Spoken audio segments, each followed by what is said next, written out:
அனைத்து கல்லூரிகளிலும் தமிழ் பாடம் ஒரு பாடமா வைக்கணுன்றீங்க, பயிற்று மொழியாக்கணும் கொண்டு வருவீங்க. ஆனா உருது படிக்கக்கூடிய மாணவர்கள் தமிழ் பாடத்திலிருந்து விலக்கு அளித்திருக்கிறது தமிழக அரசு. இந்த விஷயத்த நீங்க எப்படி பாக்குறீங்க?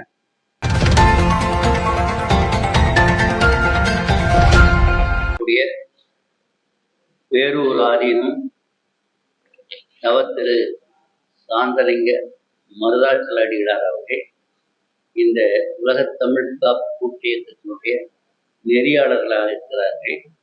அவர்கள் இன்றைக்கு நமக்கு பத்திரிகையாளர்கள் சந்திப்பு வந்திருக்கிறார்கள். அந்த உலகத் தமிழ் காப்பு கூட்டியக்கம் அதனுடைய முதன்மை ஒருங்கிணைப்பாளராக நான் இருக்கிறேன். என்னுடைய பெயர் முனைவர் சி சுப்பிரமணியம், தஞ்சை தமிழ் பல்கலைக்கழகத்தினுடைய முன்னாள் துணைவேந்தர், பாரதியார் பல்கலைக்கழகத்தினுடைய முன்னாள் பதிவாளர், உலகத் தமிழ் காப்பு கூட்டியக்கத்தினுடைய முதன்மை ஒருங்கிணைப்பாளர் திரு துரைசாமி அவர்கள் இருக்கிறார்கள். அனைத்து இந்திய தமிழ்ச்சங்க பேரவையினுடைய தலைவர், புவனேஸ்வர் தமிழ்ச்சங்கத்தினுடைய தலைவர், கோவையில் இருக்கிற தமிழ் சங்கமத்தினுடைய தலைவர், இந்த உலகத் தமிழ் காப்பு கூட்டியக்கத்தினுடைய துணை ஒருங்கிணைப்பாளர் நண்பர் ரவீந்திரன் அவர்கள் இருக்கார். புலவர் ரவீந்திரன் அவர்கள் இந்த உலகத் தமிழ் காப்பு கூட்டியக்கத்தினுடைய நம்முடைய ஒருங்கிணைப்பு செயலாளராக நம் அனைவரையும் ஒருங்கிணைக்கிற பணியை செயற்பாட்டாளராக செயல்பட்டு கொண்டிருக்கிறார்கள். நம் மணியை அந்த கடைசியிலே இருக்கிறவர் உலகத் தமிழ் காப்பு கூட்டியக்கத்தினுடைய பொருளாளராக. அஞ்சு பேர் தான் இன்னைக்கு இந்த நிகழ்வுகளை கலந்து பேசுவோம். முதலாவதாக உலக தமிழ் காப்பு கூட்டியக்கம் என்பது கோவை மண்டலத்தில் இருக்கக்கூடிய பல்வேறு தமிழ் அமைப்புகளுடைய ஒரு கூட்டமைப்பாக திகழ்கின்றது. தமிழ் மொழிக்கு அவ்வப்போது குரல் கொடுத்து வருகின்றோம்.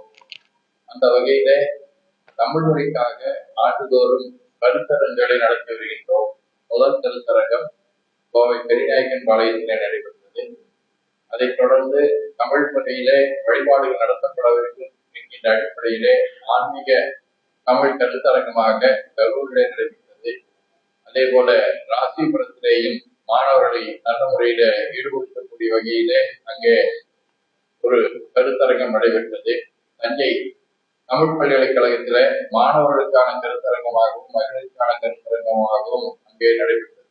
இதனுடைய அடிப்படை நோக்கம் என்ன என்று சொன்னால், இந்த தமிழகத்தில் இருக்கக்கூடிய அனைத்து பள்ளிகளிலேயும் குறைந்தது நடுநிலைப்பள்ளி அளவிலே தமிழ் வழியிலே கட்டாயமாக கல்வி கற்பிக்கப்பட வேண்டும் என்பது ஒன்று. திருக்கோயில்களிலே வழிபாடுகள் தமிழிலே நடைபெற வேண்டும். குறிப்பாக திருக்கோயில் திருக்குறள் அங்கீகாட்டு பெருவிழாக்கள் கட்டாயமாக தமிழிலே நடைபெற வேண்டும் என்று ஏற்கனவே நம்முடைய உயர்நீதிமன்றம் ஆணைகளை வழங்கி இருக்கின்றது. அந்த அடிப்படையிலே அதை நாம் நடைமுறைப்படுத்த வேண்டும். வணிக நிறுவனங்களிலே இருக்கக்கூடிய பெயர் பலகைகள் தமிழிலே இருக்க வேண்டும். அதற்கென்று அரசு நமக்கு இத்தனை அளவு இருக்க வேண்டும் என்கின்ற ஒரு விதியை வகுத்து தந்திருக்கின்றது. அதை கடைபிடிக்கக்கூடிய வகையில் அதை கட்டாயப்படுத்தி அமல்படுத்த வேண்டும் என்கின்ற ஒரு நிலைப்பாடு இருக்கின்றது. அதே போல ஊடகங்களிலேயும் உயர்நீதிமன்றத்திலே தமிழ் வர வேண்டும் என்பது போன்று இருக்கக்கூடிய பல்வேறு வகையான கோரிக்கைகளை ஒரு ஆண்டு வலியுறுத்தி இந்த காப்புக்கூட்டு இயக்கம் நடைபெற்று வருகின்றது. வரக்கூடிய பிப்ரவரி 21 ஐக்கிய நாடுகள் சபை உலக தாய்மொழி நாடாக அறிவித்திருக்கின்றது.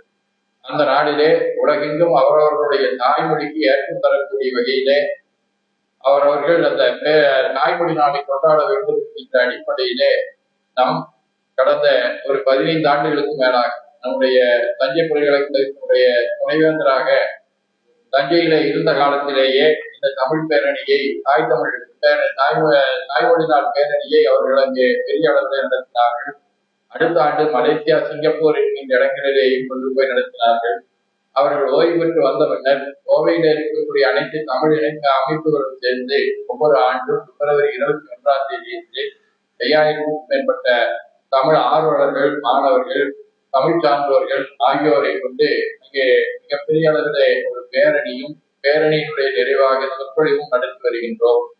இந்த ஆண்டு வரக்கூடிய தேர்தலிலே எங்களுடைய இந்த கோரிக்கைகளை எல்லாம் அனைத்து அரசியல் கட்சிகளும் தங்களுடைய தேர்தல் அறிக்கையிலே வெளியிட வேண்டும் என்கின்ற நோக்கத்தோடு இந்த ஆண்டு நாங்கள் சென்னையிலே நடத்தியிருக்கின்றோம். இது கவன ஈர்ப்பு பெருந்திரள் புழக்கம் என்கின்ற அடிப்படையிலே நமக்கு பழைய சித்ரா திரையரங்கத்திலே இருந்து நமக்கு ராஜாரத்னம் கலையரங்கு வரைக்கும் இருக்கக்கூடிய இடத்திற்கு ஒரு ஊர்வலமாக சென்று அங்கே சான்றோர் பெருமக்கள்லாம் உரையாற்றி இருக்கின்றார்கள். நம்முடைய தமிழகத்தில் இருக்கக்கூடிய முக்கியமான அரசியல் கட்சியினுடைய பிரமுகர்கள் எல்லாம் நம்முடைய பேருந்துக்குரிய நம்முடைய மேனாள் துணைவேந்தர் ஐயா அவர்களும் நம்முடைய தமிழ் சான்றோர்களும் சென்று அனைவருக்கும் அழைப்பு விடுத்திருக்கின்றார்கள். அவர்கள் கட்டாயமாக வந்து இதை கலந்து கொள்கிறோம் என்கின்ற உறுதிமொழியோடு தங்களுடைய தேர்தல் அறிக்கையிலேயும் இதை சேர்த்துவதற்குண்டான வகையில ஆவண செய்கிறோம் என்கின்ற செய்தியும் சொல்லி இருக்கின்றார்கள். ஆகவே தேர்தல் அறிக்கையில அனைத்து கட்சிகளும் இந்த தமிழ் மொழிக்கு முதன்மை கொடுப்பதை பற்றி அவர்கள் சேர்ப்பார்கள் என்கின்ற நம்பிக்கையோடு நாங்கள் இந்த முழக்கத்தை சென்னையில நாங்கள் மக்கள் மத்தியிலே கொண்டு சேர்ப்பதற்காக வரக்கூடிய 21ஆம் தேதி சனிக்கிழமை என்று காலை 9:45 மணி அளவிலே அந்த பேரணி தொடங்கி 10:45 அந்த பேரணி நிறைவேறும். அதைத் தொடர்ந்து அனைத்து அரசியல் கட்சி தலைவர்களும் வந்து உரையாற்ற இருக்கின்றார்கள். ஆகவே இந்த நல்ல செய்தியை நீங்கள் ஊடக நண்பர்கள் மக்களிடத்திலே கொண்டு செலுத்த வேண்டும் என்று அன்போடு கேட்டுக்கொள்கிறோம். நன்றி.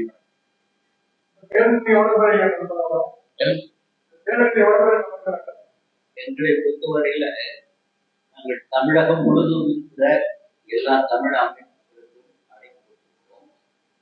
பல பகுதிகளிலிருந்து நூற்றுக்கணக்கான பேர் பேருந்து எடுத்துக்கொண்டிருக்கிறார்கள். கோவையில இருந்து மட்டும் 3 பேர் வெவ்வேறு பேருந்துகளை வந்திருக்கிறார்கள். கிட்டத்தட்ட 2000 பேர். இன்றைய மாணவர்கள்ட்ட தமிழ் உணர்வு அதிகரித்து இருக்கிறதா பாக்குறீங்களா, குறைஞ்சிருக்கிறதா பாக்குறீங்களா? எப்படி தெரிகிறது உங்களுக்கு? இன்றைய மாணவர்களிடம் தமிழ் உணர்வு அதிகரித்திருக்கிறதா குறைகிறதா என்ற கேள்வி உணர்வு இருக்கிறதா என்ற கேள்வியை கேட்டீங்கன்னா, நாங்கள் கல்லூரிகளுக்கும் பல்கலைக்கழகத்திற்கு பேசுகிற போது தமிழை பற்றி பேசுகிற போது பலத்த கைதட்டலை கொடுக்கிறார்கள். தமிழ் உணர்வு என்பது மேலோங்கி நிற்கிறது. ஆனால் அந்த தமிழ் உணர்வை ஒருவடிப்படுத்தி நெறிப்படுத்தி தமிழின் மேல் ஆர்வம் கொண்டு உயிரினும் மேலாக தமிழை நேசிக்கிற அந்த செயல்பாட்டை செய்கிற வழியை ஆசிரியர்களும் அரசாங்கமும் எங்களை போன்ற தமிழமைப்புகளும் செய்தால் நிச்சயமாக இப்பொழுது இருக்கிற வயது முதிர்ந்து இருக்கிற தமிழறிஞர்களை காட்டிலும் இளையவர்கள் தமிழ் கற்புடையவர்களாக. அனைத்து கல்லூரிகளிலும் தமிழ் பாடம் ஒரு பாடமா வைக்கணும்ன்றீங்க, பயிற்று மொழியாக்கணும் கொண்டு வருவீங்க. ஆனா உருது படிக்கக்கூடிய மாணவர்கள் தமிழ் பாடத்திலிருந்து விலக்களித்திருக்கிறது தமிழக அரசு. இந்த விஷயத்த வந்து நீங்க எப்படி பாக்குறீங்க? உருது படிக்கிற மாணவர்களுக்கு விலக்கு என்பதை காட்டிலும் தாய்மொழி கல்வி யாருக்கு அந்த தாய்மொழி கல்வி கற்பிக்க வேண்டுமா அந்த தாய்மொழியிலே கல்வி அவர்கள் வழிவகுக்கிறார்கள். இந்த உலக தாய்மொழி தினத்தையே உலகத்தில் இருக்கிற 7000 மொழிகளை சார்ந்தவர்களும் அவரவர்கள் மொழியை மேலோக்கி பாட்டி பெருமைப்படுத்தி அழியாமல் காப்பாற்றுவதற்கு என்னென்ன செய்ய வேண்டுமோ அதையெல்லாம் செய்யுங்கள்தான் 5ஆம் அறிவித்து. அது மாதிரி தாய்மொழியாக கொண்டிருக்கிறவர்கள் அந்த தாய்மொழியை படிப்பதற்கு வழிவகை செய்து